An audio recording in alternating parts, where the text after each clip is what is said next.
धर्मगुप्त, मैंने तुमसे कहा था ना, जो तुम कर रहे हो सर्वथा अनुचित है। मत करो, अन्यथा संकट में पड़ जाओगे। क्या हुआ भानु? किस संकट की बात कर रहे हो तुम? अरे वही जिसका संदेह था हमें, तुम्हारी उदारता का दंड उन असहाय निर्धन ग्रामीणों को प्राप्त होने जा रहा है, जिन्हें तुम दान में धन नहीं, एक नवीन विपदा देकर आए हो। राजा ने उन सभी को आजीवन कारावास का दंड दे दिया है। अब कहो, क्या तुम्हें अभी भी प्रभु महादेव पे आस्था है? क्या आप भी कहोगे जो होगा उत्तम होगा?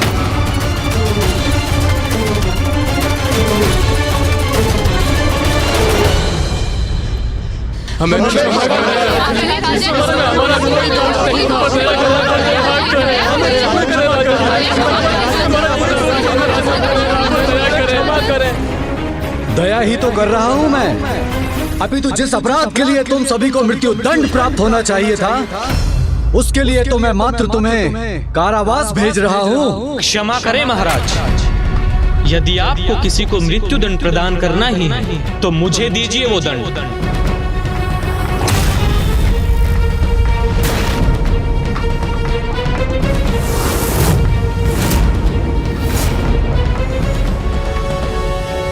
क्योंकि महाराज, इन सभी को उस धन से सहायता प्रदान करने वाला मैं ही था। सैनिकों,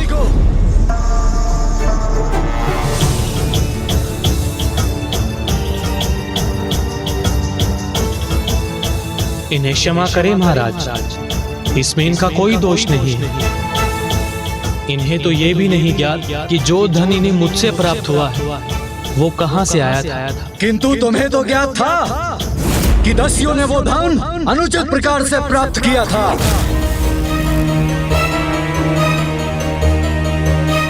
अर्थात उचित कहा तुमने। मेरे वास्तविक अपराधी तो तुम हो, ये ग्रामीण नहीं। सैनिकों, इन ग्रामीणों को मुक्त कर दो और इसे बंदी बनाओ।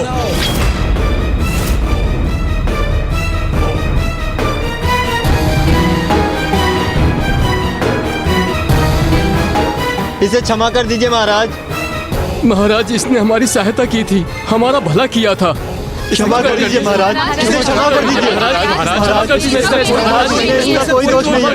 महाराज, क्षमा कर दीजिए महाराज। दस्युओं के कर्म से मेरा कोई संबंध नहीं है महाराज। मुझे वो धन वन में गड़ा हुआ मिला था। अच्छी कृत्रिम कथा की रचना की है तुमने, किंतु अब इस अपराध के परिणाम को प्राप्त करने से तुम्हें मुक्ति प्राप्त नहीं हो सकती। शीघ्र बताओ मुझे, किस दस्यु मुखिया के अधीन हो तुम? अन्यथा तुम्हें मृत्युदंड अवश्य प्राप्त होगा। हे महान विदर्भ नरेश, हे महाराज, आपके, मेरे और हम सभी के एक ही तो भाग्य विधाता है, और वो है स्वयं प्रभु महादेव। मैं तो उन्हीं के अधीन हूँ, वही मेरे एकमात्र मुखिया हैं। मेरे साथ शब्दों की क्रीड़ा मत करो। शीघ्र बताओ, तुम्हारे दस्यु मुखिया कौन है? अन्यथा मृत्यु दंड प्राप्त करने के लिए तैयार हो जाओ। जो सत्य था मैंने कह दिया महाराज। अब मेरे कथन पर विश्वास करना न करना आप पर निर्भर करता है। तो ये भी मत भूलो कि तुम्हारा जीवन शेष रहेगा अथवा नहीं, ये भी मेरा ही निर्णय है। नहीं महाराज, मुझे क्षमा करें, किंतु मेरे जीवन और मृत्यु के निर्धारक आप नहीं। क्या कहा तुमने? मुझे मृत्यु दंड देने मात्र से मेरी मृत्यु सुनिश्चित नहीं कर सकते आप महाराज, क्योंकि मेरी मृत्यु तो तभी होगी जब मेरे प्रभु की इच्छा हो। इतना दुस्साहस! चौर्य कर्म करने के उपरांत भी उसका प्रायश्चित करने के स्थान पर स्वयं महाराज से उदंडता कर रहे हो। अब तुम्हारी मृत्यु से कोई भी तुम्हारी रक्षा नहीं कर सकता। कल प्रातः सूर्योदय के साथ इस दस्युग नगर के मध्य में मृत्यु दंड प्रदान किया जाए।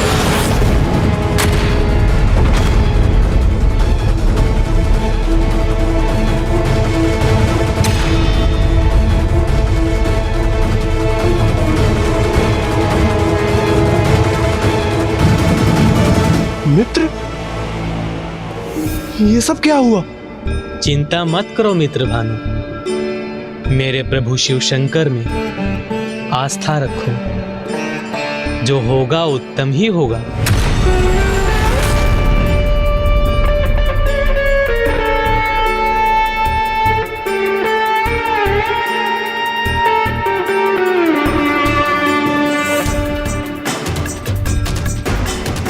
विचित्र है प्रभु में इसकी आस्था।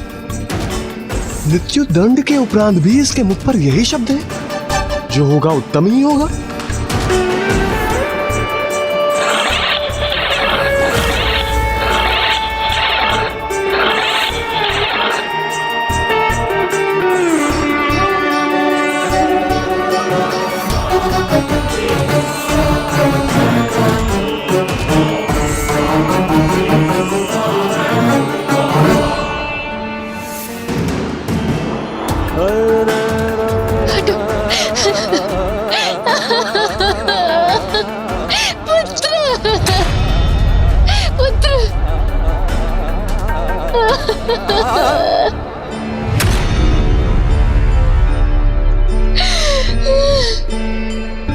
नहीं माता, आप विलाप क्यों करती हैं? आप ही ने तो मुझे सिखाया है कि प्रभु महादेव में हमें अटूट आस्था रखनी चाहिए, फिर जो होगा वो उत्तम ही होगा। विचित्र, इसकी मृत्यु इसके समक्ष है, किंतु ये फिर भी सब कुछ उत्तम होने की बात कर रहा है। नहीं, अर्थात ये इसका प्रभु में विश्वास नहीं, अपितु ये अपने अंत समय में मेरा अपमान करने की चेष्टा कर रहा है।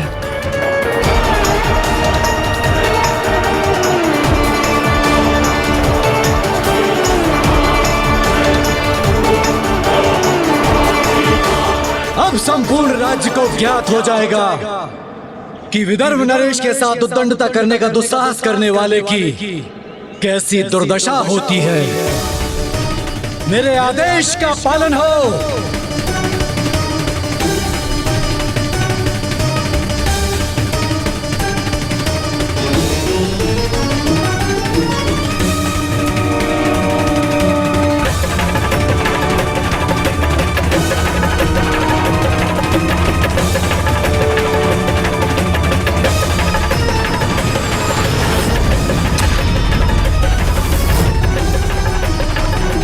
पूर्ण आस्था है मुझे अपने भगवान में, जो होगा उत्तम ही होगा।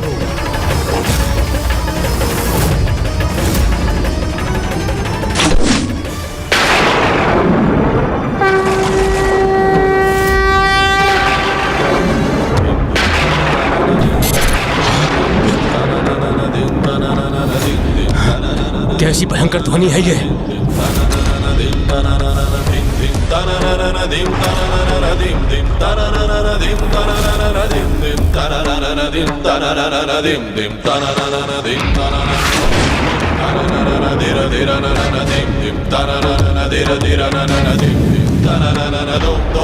ये बाण?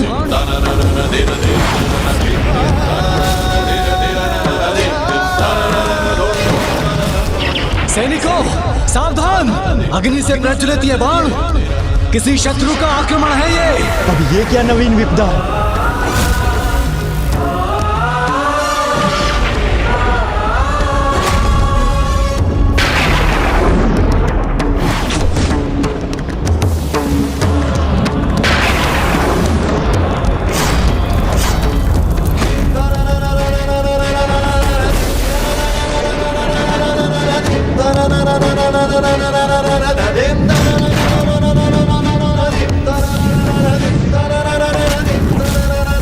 जय प्रभु भोलेनाथ।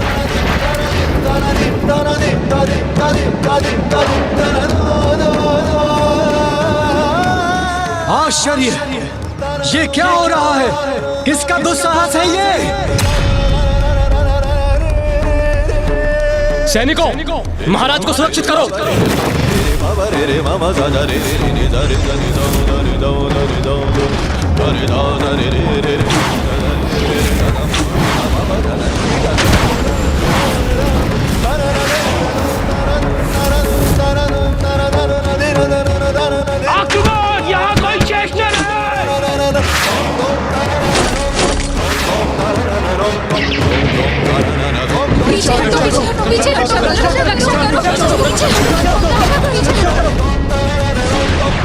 महाराज संकट में है।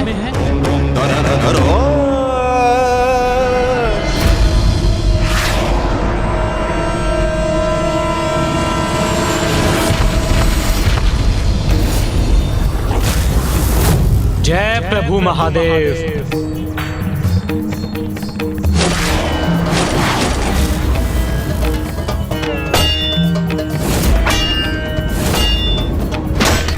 यहाँ कोई शेष न रहे।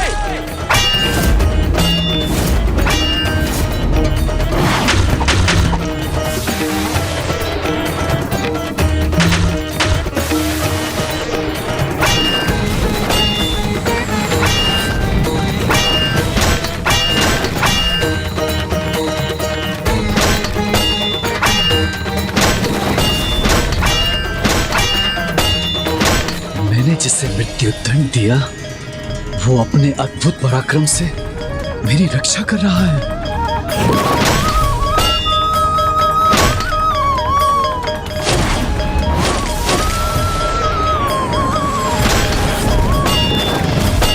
सैनिकों, इन दस्युओं को आगे मत बढ़ने दो।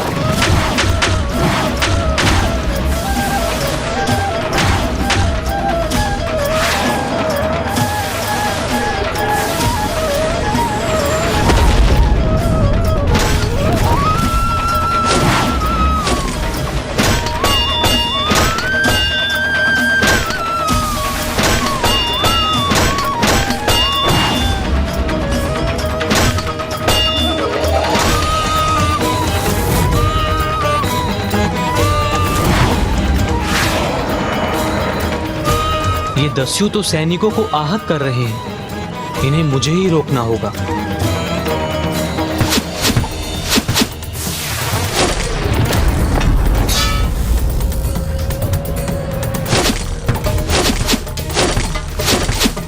कितना पराक्रमी, कितना श्रेष्ठ योद्धा है ये।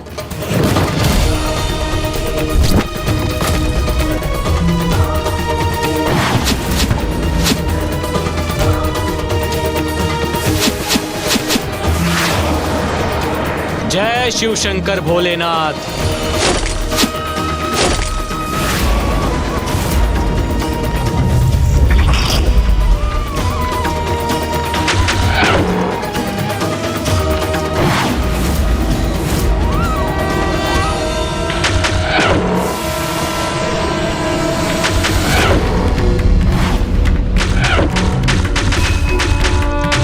पीछे हटो!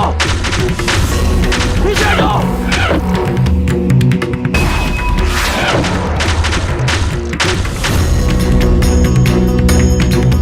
मेरी सेना जिसके समक्ष असफल हो गई उन्हें इस योद्धा ने अकेले ही रोक दिया।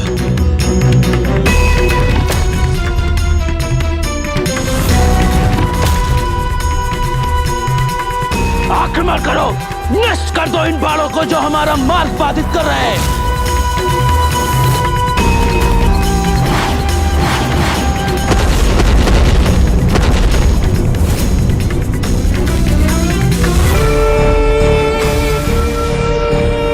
हमारे बाण इनके बाणों को क्षति पहुंचाने में अक्षम क्यों हैं? पुनः प्रयास करो।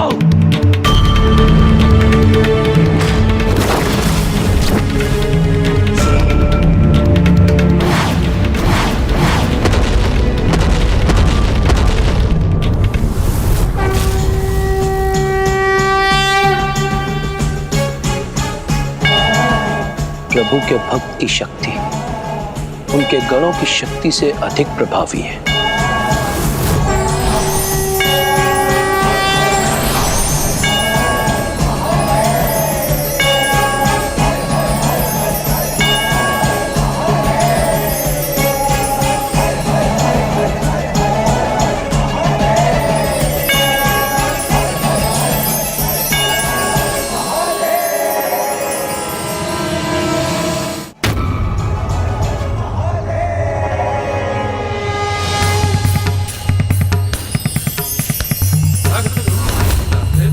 कौन है दस्यु मुखी जिनकी इतनी दिव्य ऊर्जा है?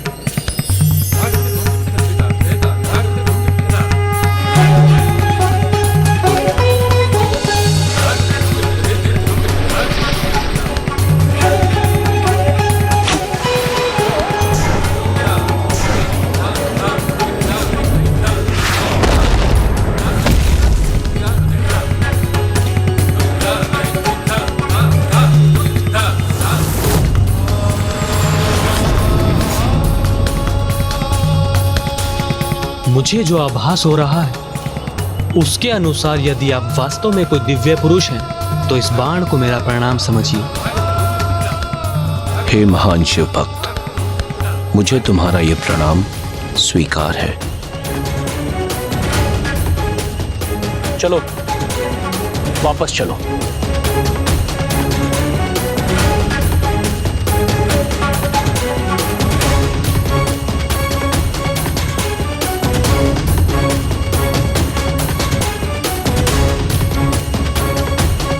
अद्भुत है इसका युद्ध कौशल। महान शिवभक्त धर्मगुप्त की, महान शिवभक्त धर्मगुप्त की, महान शिवभक्त धर्मगुप्त की, महान शिवभक्त धर्मगुप्त की, महान शिवभक्त धर्मगुप्त की।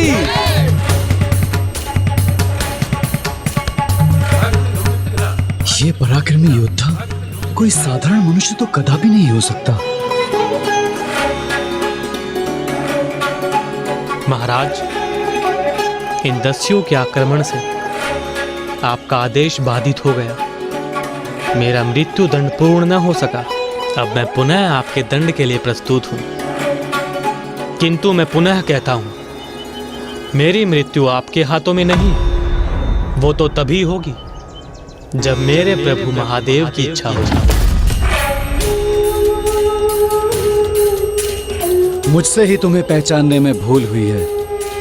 तुमने तो अकेले ही दस्युओं के आक्रमण को विफल कर दिया, फिर तुम स्वयं दस्यु कैसे हो सकते हो? तो फिर कौन और क्या हो तुम? तुम्हारा वास्तविक परिचय तो मुझे इतना ही ज्ञात है कि तुम एक भिक्षुनी के पुत्र हो, किंतु तुम जन्म से क्षत्रिय, कौशल में एक महान योद्धा और व्यवहार में एक तपस्वी प्रतीत होते हो। और तुम्हारी प्रवृत्ति तो एक अंधभक्त के समान है। इसीलिए मैं भी नहीं समझ पा रहा हूं कि तुम्हारा वास्तविक परिचय क्या है। मैं और कुछ नहीं महाराज, मात्र एक शिव भक्त हूं। और मेरी माता के सीख के अनुसार प्रभु महादेव ही सब कुछ है। अभी तक जो भी हुआ है उन्हीं की इच्छा से हुआ है, और भविष्य में जो भी होगा उन्हीं की इच्छा के अनुसार होगा। तो सब कुछ है महादेव। अर्थात तुम ये कहने का प्रयास कर रहे हो कि मैं, तुम और हम सभी कोई भी कार्य उनकी इच्छा से करते हैं। हाँ महाराज, यही सत्य है। नमामि शमेशा निर्वाण रूपम विभुम व्यापकम ब्रह्मवेद स्वरूपम निजम निर्गुण निर्विकल्पम निरीहम चिदम कश्मकश वसम भजेहम। अर्थात महाराज, प्रभु शिव शंकर सर्व शक्तिशाली है, सर्वव्यापी। ऐसा कोई स्थान नहीं जहां वो ना हो। ब्रह्मांड के कण कण में है वो। गुण अवगुण से परे, श्रेष्ठ है, अखंड है, अजन्मे, स्वयंभू है। प्रभु तो वो सर्वोच्च चेतना के सागर जो शब्द और विचारों से भी परे, ध्यान का वो रूप है जहां पावन निर्मल चैतन्य के अतिरिक्त और कुछ भी नहीं। और मेरे उन्हीं प्रभु महादेव ने आज मेरी रक्षा की। तुम एक अत्यंत पराक्रमी योद्धा हो, किंतु अबोध हो। इसीलिए मान बैठे हो कि ये संयोग में शिव का हस्तक्षेप था। कदाचित ये तुम्हारे अंधविश्वास का ही परिणाम है। ये अंधविश्वास नहीं है महाराज, ये तो सर्वव्यापी, सर्वज्ञ है। मेरे प्रभु महादेव पर मेरी अटूट आस्था का ही परिणाम। सर्वव्यापी अर्थात तुम ये कहने का प्रयास कर रहे हो कि वो सर्वत्र विद्यमान है। तब तो कहो उनसे यहाँ प्रकट हो और तुम्हारे विश्वास को प्रमाणित करें।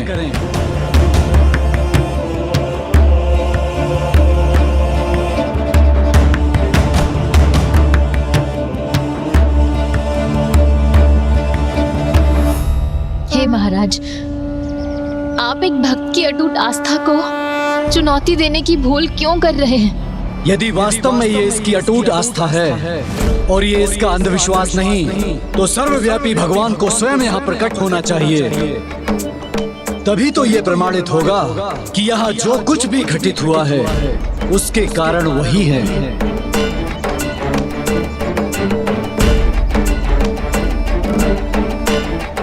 उसने उचित कहा महाराज, जो भी हुआ महादेव की इच्छा से ही हुआ, और आज ही नहीं सदैव ऐसा ही होता रहा है।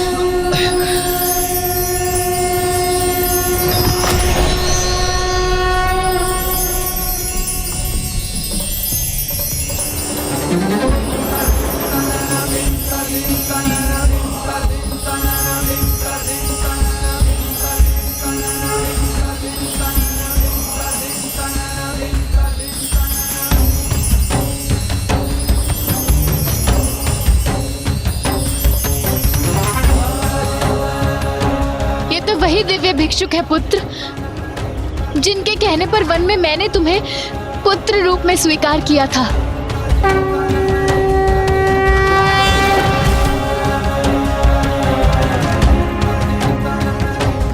और भक्त धर्मगुप्त का साथ तो महादेव ने उसी दिवस से दिया, जिस दिवस से जब उन भयानक मगरों ने विदर्भ नरेश, महाराज सत्यरथ की पत्नी, विदर्भ की महारानी और धर्मगुप्त की माता का अंत करने के उपरांत नवजात शिशु धर्मगुप्त पर आक्रमण किया, तो वो महादेव ही थे जिन्होंने उसकी रक्षा की।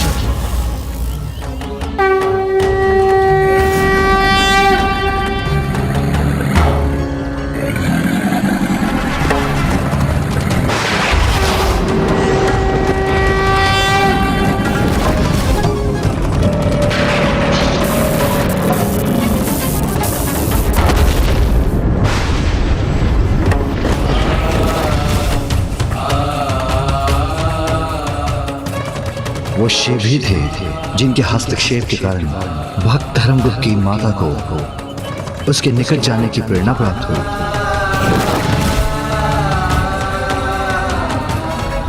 जिस सिंह को उन्होंने देखा था वो मात्र सिंह जन्म धारण किए महादेव ही थे।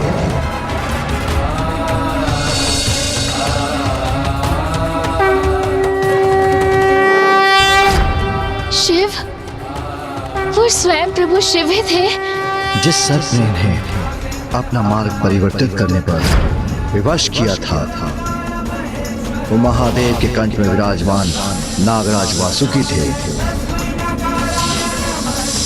और जिस विद्युत ने वृक्ष की शाखा को उनके समक्ष गिरा दिया था वो महादेव के त्रिशूल से ही उत्पन्न हुई थी।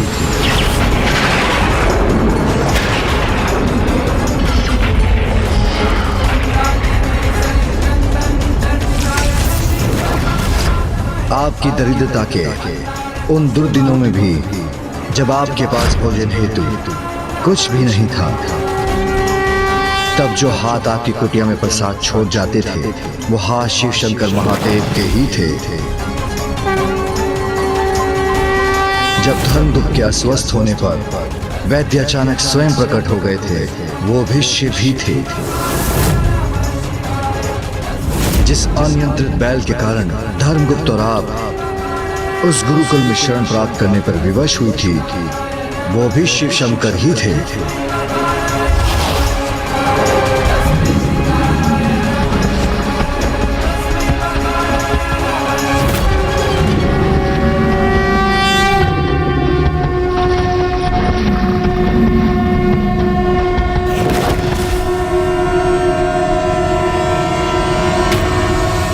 मुझे ज्ञात था इस संपूर्ण समय हमारी सहायता हेतु स्वयं प्रभु शिव शंकर ही भिन्न रूप लेकर प्रकट होते थे।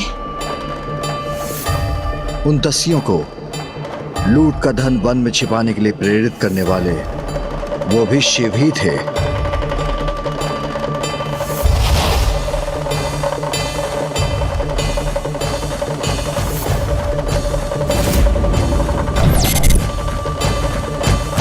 दसु मुखिया, ये लूटा हुआ धन हमें इसी वन में छिपा कर रखना चाहिए, क्योंकि राजा के सैनिक चारों ओर फैले हुए हैं। धन यहां रहेगा तो सुरक्षित होगा।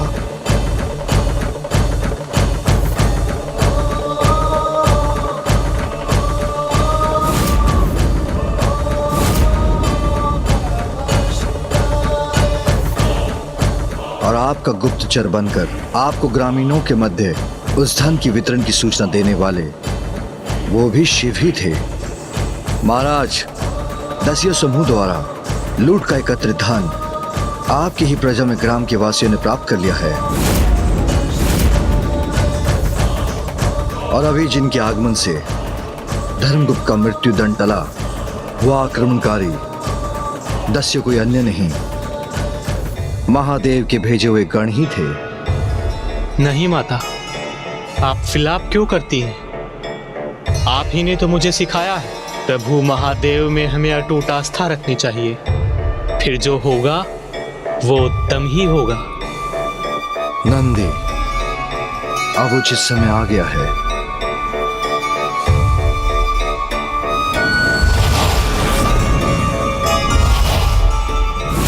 और अभी जो यहाँ प्रकट होकर हमसे ये संवाद कर रहे हैं, जो ये प्रमाणित करने आए हैं कि मेरी भक्ति मेरा अंधविश्वास नहीं, मेरे प्रभु के प्रति मेरी अटूट आस्था है, वो भी अन्य कोई नहीं, स्वयं मेरे प्रभु शिव शंकर महादेव ही हैं।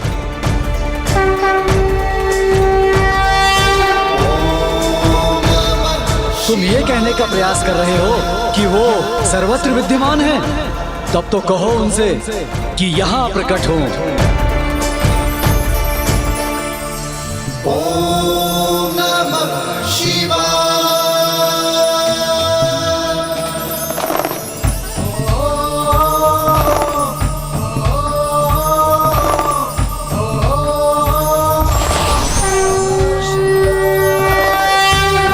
हे भिक्षुवर महादेव, आपने हमें दर्शन देकर हमें धन्य कर दिया प्रभु।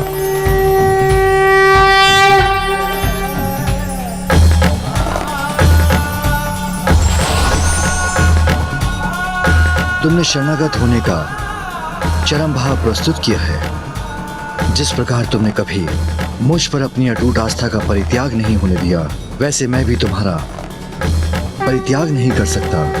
हे प्रभु, आपने तो मेरा साथ कभी नहीं छोड़ा, फिर मेरे माता पिता को उनकी सुरक्षा से वंचित क्यों होने दिया आपने?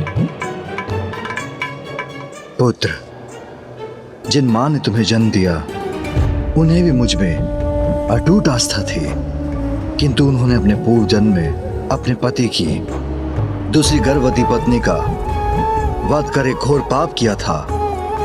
इसलिए इस जन्म में मातृत्व का सुख भोगने का अवसर प्राप्त नहीं हुआ और तुम्हारे पिता ने भी अपने पूर्व जन्म में किसी को मृत्युदंड देने हेतु अपनी पूजा मध्य में ही छोड़ दी थी, जिसके फलस्वरूप अपनी आयु और शासन के मध्य में उनसे उनके राज्य और प्राण दोनों ही छिन गए।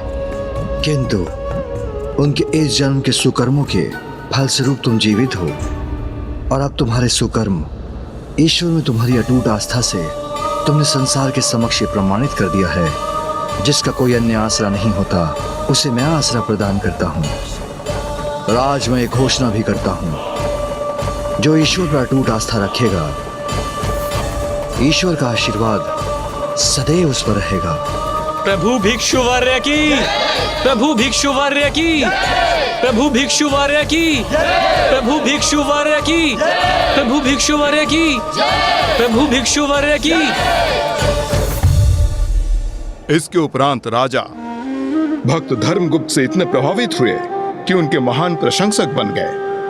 उनका अपना कोई पुत्र न था, तो उन्होंने अपनी पुत्री का विवाह धर्मगुप्त से करवाकर उन्हें अपना राज्य सौंप दिया। और इस प्रकार प्रभु की इच्छा और कृपा से धर्मगुप्त को वो प्राप्त हुआ जो उनका अधिकार था।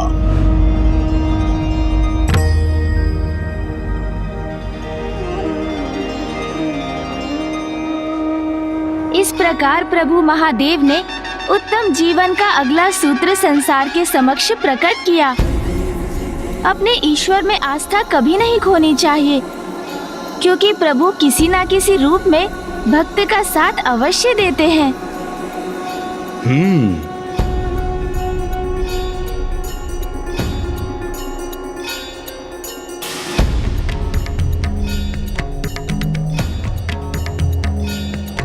लंकेश, जल ग्रहण कीजिए।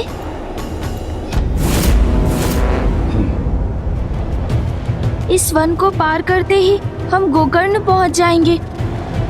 यदि वहां पहुंचने तक मेरी युक्ति सफल नहीं हुई तो वहां से लंका अधिक दूर नहीं।